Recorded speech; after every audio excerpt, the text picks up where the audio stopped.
ሰላም ኣብ መላዓለም ዘለኹም ክብራት ኣሕዋት ሰላም እግዚኣብሔር ምሳኹም ይኹን። ናይ ሎም መዓልቲ መደበይ እምበኣር ክትፈትዎ ተስፋ እንዳገበርኩ ቅድሚ ናብኡ ባላይ ግን እቶም ሓደሽ ኣብ ዘለኹም ላይክ ሳብስክራይብ ኮመንት እንዳገበርኩም ነዚ መዓልታዊ ሒዘ ዝመፅእ ቪድዮታት ተኸፈልቲ ክትኮኑ ብክብሪ ዕድመኩም። እቶም ምሳይ ፀናሕኩም ከዓ ክብራት ኣሕዋተይ ሎም መዓልቲ ብላይክ ጀምርዎስ ኣይብለኩም እየ ምስጋና ይግባኣኩም ብዘይቀልዓለም ክብራት ኣሕዋተይ ንመዘኻኸር ዳለይ ላይክ ግበሩ ብላይክ ጀምርዎ እዚ ቪድዮ ዝብለኩም እምበር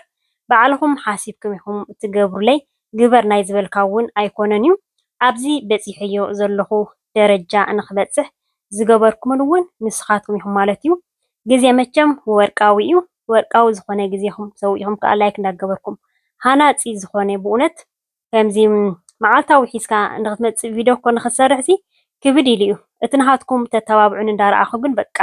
እቲ ድኻምካሲ ዝርዝር እዩ ዝብለልካ ማለት እዩ። ሰሪሕካ በቃ ኖርማል ከም ዘይሰራሕካ እዩ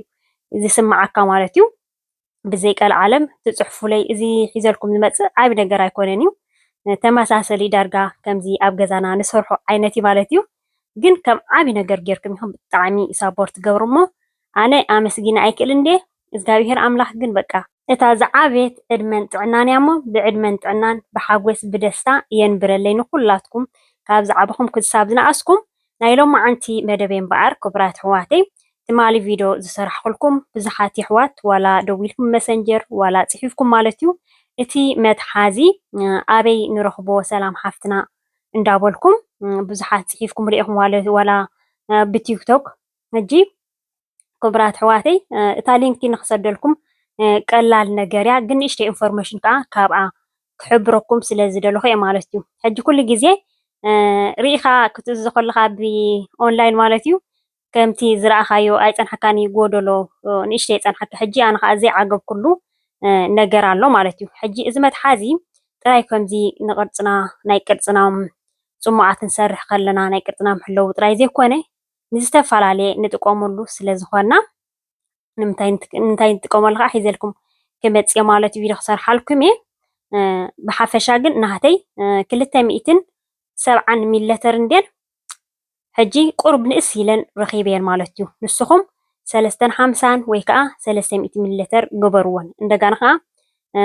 ህውሕ ኢልካ ትገብሮ ማለት እዩ። ጎማ እየ ናሃተይ ሕጂ ካብ ጎማ ክኾን ከሎ ግን ግላስ ማለት እዩ። ብጥርሙዝ እንተኾነ ከዓ ተመራፂ ንጥዕናና እውን ፅቡቅ ሕጂ ብጥርሙዝ ከምኡ ኮይኑሲ ብጥርሙዝ እንደገና ከዓ እቲ ዕብየቱ እንታይ ዝበሃል ክኾን ኣለዎ ማለት እዩ 300 ሚሊሊትር ቁርብሲ ንእስ ኢለን ምክንያቱ ኣብ ስእሊ ክትሪኦን ብኣካል ክትሪኦን ፍልልይ ስለ ዘለዎ ካብ ናተይ ቁርብ ዕብይ ዝበለ ግበርአን ይኽእል እንደገና ከዓ ብጥርሙዝ ከዓ ዝተመራፂ ማለት እዩ። እዛ ቪድዮ ትማሊ እየ ሰሪሐ እያ እቶም ዘይረኣኹሞ ክትሪእዎ ትኽእሉ ኢኹም ኣብቲ ውሽጢ ኣትኹም እንታይ ይጥቀም ኣለኹ ንምንታይ ከም ዝጠቕመና ማለት እዩ ኣሰሓቢለ ገሊፅ ኣለኹ። እንደገና እንታይ ክብል ደልየ ኣለኹ ከዓ ሰላም ሓፍትና ብዙሕ እንዲና ፈቲና ግን ከዓ ክብደትና ክጎድል ኣይከኣለን ይክን ክንፍትነ ኢና ትብላ ዘለኸኒ ኣሕዋት ከዓ መጀመርያ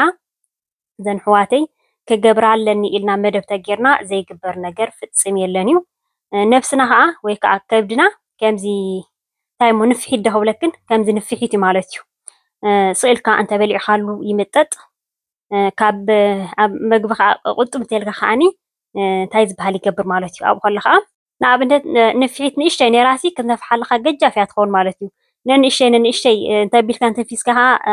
ትነፍስ ማለት እዩ። ሕጂ ብሓፈሻ ከመይ ገይረ ከም ዝጥቀም እንታይ ዓይነት መግቢ ከም ዝገብር እንታይ ዓይነት ምንቅስቃስ ከም ዝገብር ዋላ እቲ ዕርየ ግጅፍ ኢለ ከለኹ እውን ኣብ ገዛይ ናይ ከብዲ ሲትኣፕ ይገብር ነይረ ጥራይ ፕሮግራም ጌርና በቃ ፍርቂ ሰዓት ዲና ኣብ ገዛ ሲትኣፕ ክንገብር ወይ ከዓ ክንዛወር ዲና ነዚ መደባት እንታይ ጌርናሉ ኣመጋግባና እውን ብሕምልቲ እንደገና ከዓ ኣነ ዝጥቀመሉ ከምዚ ዓይነት ክኾን ከሎ ክብደተይ ኣብ ዝወስኽ ኩሉ ኣብ ናይ ፆም ግዜ ዝጥቀመሉ ማለት እዩ። በቲ ኣሕምልቲ ናይ ጥዕና ዝኾነ ይምገብ ኣለኹ በቲ ከዓኒ እዚ እንዳወሰድና ከዓ ቀጢፉ ምዉት ከዓ ክብለልና ይኽእል እቲ ስብሕናሲ ኣቅፅል ከብለልና ይኽእል ማለት ክብደትና ብጣዕሚ ኢና ንቕንስ። ሕጂ ኣነ እዚ ከጀመርክዎ ከለኹ ቅድሚ ፆም ምጅማርና ቅድሚ 3 ሰሙን በቃ ስሩዕ ናይ እንታይ ዝበሃለ ናይ ክብደተይ ክቕንስ ኣለኒ ኢለ ፕሮግራም ስለዝሓስክዎ ብጣዕሚ ከዓ ቀኒሰ ኣለኹ ማለት እዩ። ብዘይ ዝስተ ጥራይ እዚ ምስ ሰተኹ መሊሰ ኣመጋግባይ እንዳበልኩ ከዓ ትዝደለኽዎ ከም ዝመጽእ ማለት እዩ ኖርማል ሕጂ ኣነሲ ንእሽተይ ወሲኸ ዘለኹ ማዕረ ክንደይ ነይረ ዝጎደልኩ እውን ክገብረለኒ እንተይልና ከዓ ዋላ ሓደ ፀገም የብሉን እዩ ጥራይ መደብ ጌርና ምክንያቱ ኣመጋግባና ከዓ በቃ ዓብይ ንበልዕ ነርና ተኮይና ንእስ ዝበለ እንዳገበርና ከድምገብ ኣለና ድራር ካንስል ክንብሎ ኣለና ኩሉ ግዜ በሊዕና ንድረር እንተኮይና ንደቅስ ተኮይና ብጣዕሚ ተዝኸፈ እዩ ዋላ ክብደት የብለይን ኢልና ንሓስብ እንተኮይና እውን ብእዋን እናበሊዕና ሻዕ ክብለልና ክሓቀልና ከዓ ፅቡቅ ሰላም ሓፍትና ናይ ክብደት መጉደልስ ትብል ኢኺ ናይ መርጎድ ከዓ ትብላ ኢኽን መቸም እተን ረጎድቲ እተን ቀጠንቲ ኣሕዋትና ፃዕሪ ንክትቀጥና ኢልክን ዘይተካይዳ ዕድል እናታትኽን ዝብል ኣነ ማለት እዩ ምክንያቱ ተገጂፍካ እቲ ዝፈኮሰን እቲ ዝዓበየን ሕማም ንኸጥቅዓካሲ ብጣዕሚ ሬዲ እዩ ማለት እዩ ኣብ ምግጃፍ እንታይ ዝበሃል እዩ ከምዚ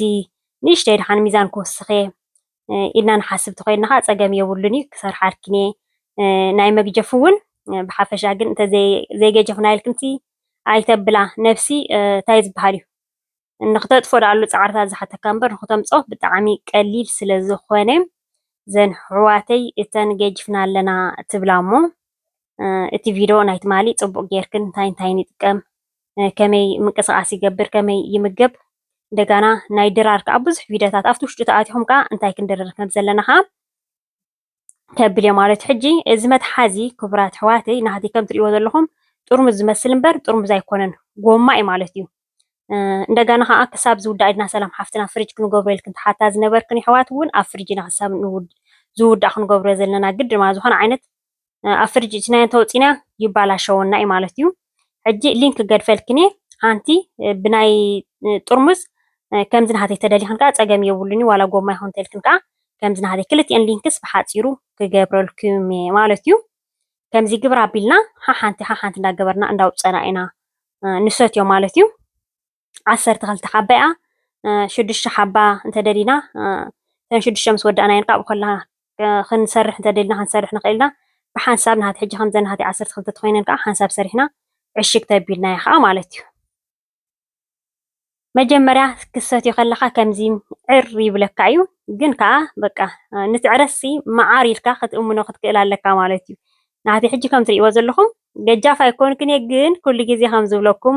ብጣዕሚ እየ ከምዚ ነፍሲ ኣይፈቱን እየ ማለት እዩ ዋላ የፀብቐለይ ሰብ ሕጂ ከፀብቐልክ ገለመለ እዩ ዝብለኒ ግን ካብ ረጒደ ክፅብቅ ቀጢነ ክኸፍእ እየ ዝመርፅ ክቡራት ኣሕዋተይ ከም ዝበልኩኹም ዋላ ሓደ ትርጉም የብሉን እዩ ማለት እዩ ናይ ምግጃፍ ናይ ሎማዓንቲ መደበይ ነዚ ይመስል ፈቲኹም ክትኮኑ ተስፋ እንዳገበርኩ ጀሚረ ክሳብ ዝውድእ ዝተኸታተልኩምኒ ካብ ልበየ ዘመስግነኩም ብካልኦት ትሕዝቶ ክሳብ ዝምለሰኩም ሰላምን ጥዕናን ኣበብ ዘለኹሞ ሰሰ